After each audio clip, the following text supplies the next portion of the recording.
cordiale bienvenue au président du Sénat de la République française, M. Jean-Pierre Bel, qui est dans nos milieux aujourd'hui et qui est en visite officielle au Parlement haïtien, spécialement au Sénat de la République.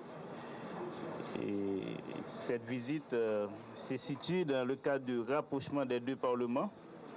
Et il y a un groupe d'amitié Caraïbes, France, qui existe déjà, dont le président de ce groupe est ici avec nous.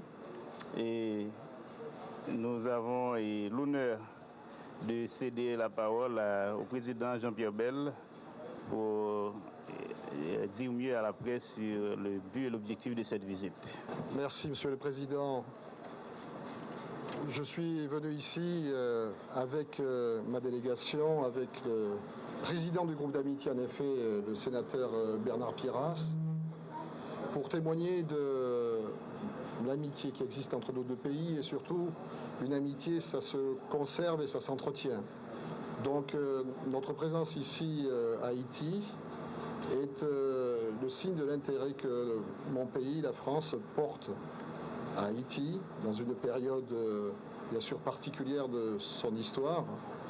C'est aussi la volonté de rencontrer nos homologues, donc le président du Sénat haïtien, nos amis sénateurs haïtiens, à un moment qui est aussi pour eux une période clé où ils ont comme souci de faire en sorte qu'ils soient à la hauteur de l'attente de toutes les Haïtiennes et de tous les Haïtiens dans les décisions qu'ils auront à prendre.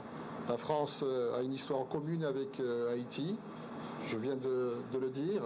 Cette histoire a des pages sombres, si je puis dire, mais nous sommes également là pour parler de ce qui est beau entre nos deux peuples, entre nos deux pays, et surtout penser à l'avenir de Haïti, qui, je crois, aujourd'hui est pour nous essentiel. Le président de la République française a fortement encouragé ma venue ici à Haïti, et je veux apporter le témoignage donc, de cette proximité, de cette volonté d'échange et de cette volonté d'être aussi à la hauteur de nos responsabilités. C'est la deuxième journée à Haïti, donc tout commence encore aujourd'hui. Nous avons beaucoup de rencontres à effectuer, notamment avec les autorités de ce pays, et je suis sûr que tout cela sera très fructueux et très prometteur pour l'avenir de nos deux pays.